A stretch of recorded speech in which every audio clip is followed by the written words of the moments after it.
O bakit? Ano bang ano? Ano bang dahilan kung ba't ako nagalit?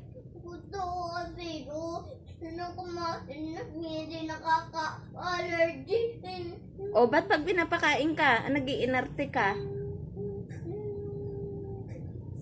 Ang umpisa lang niyan, anak, fishball. Eh, alam mo namang hindi ka nga pwede ng fishball. Hindi ko na nga kailangan ng baseball. Gusto ko ang gusto ko ay kanin. O ba't kanina pinapakain ka ang arte-arte mo? Tapos kinukuha mo na lang ang pagkain ko. Anong kinuha kong pagkain sa'yo? Ang pinag-aawayan natin, fishball. Ang sabi ko sa'yo, bawal kang kumain ng fishball dahil may allergy. Ang lumalabas ngayon, ginugutom ka. Ang gusto ko kumain pero ayaw mo pagkain. Gusto ko na lang ako gutom. Nak, fishball ang pinag-aawayan natin kanina. Ha? Fishball. Tapos ngayon, ang lumalabas, napakasama ko ng nanay. Ginugutom kita. Pag na-allergy ka ba? Pag na-hospital ka? Oh. Hindi ka nga marunong mag-sorry sa mga ginagawa mo eh.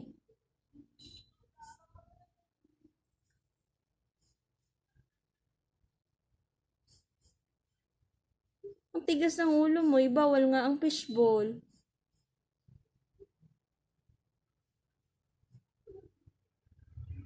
Tapos lumalabas ngayon, ginugutom kita.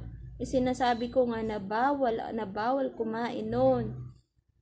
Lagi naman na lang ako ay pakainin pagdating ko.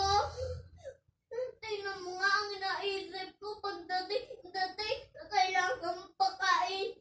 Tapos ikaw ba ang iniisip ko pagdating ang iniisip mo pinagdadaig ko ayaw mo akong pakainin. Hindi kita dinadayet. Bawal lang talaga yung fishball. Yun naman yung umpisa eh. Kung ba't ka umiiyak, diba? Na ako dito. Hindi nga. Ang una nating pinag-awayan, fishball. Sabi ko, bawal kang kumain ng fishball. Hindi yung pinag-uusapan. Hindi, yun ang umpisa natin kung ba't ka umiiyak. Ang gutumin ko ay kakanin.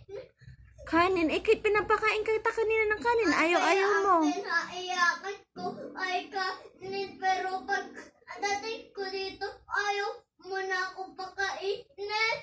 Hindi. Ang pinag-aawayan natin kanina, yung fishball mo. Yan yung iniisip mo eh. Hindi ko iniisip, di ba kanina dun sa labas, sabi mo, Mami, gusto kong fishball. Sabi ko sa'yo, bawal kasi nga may allergy ka.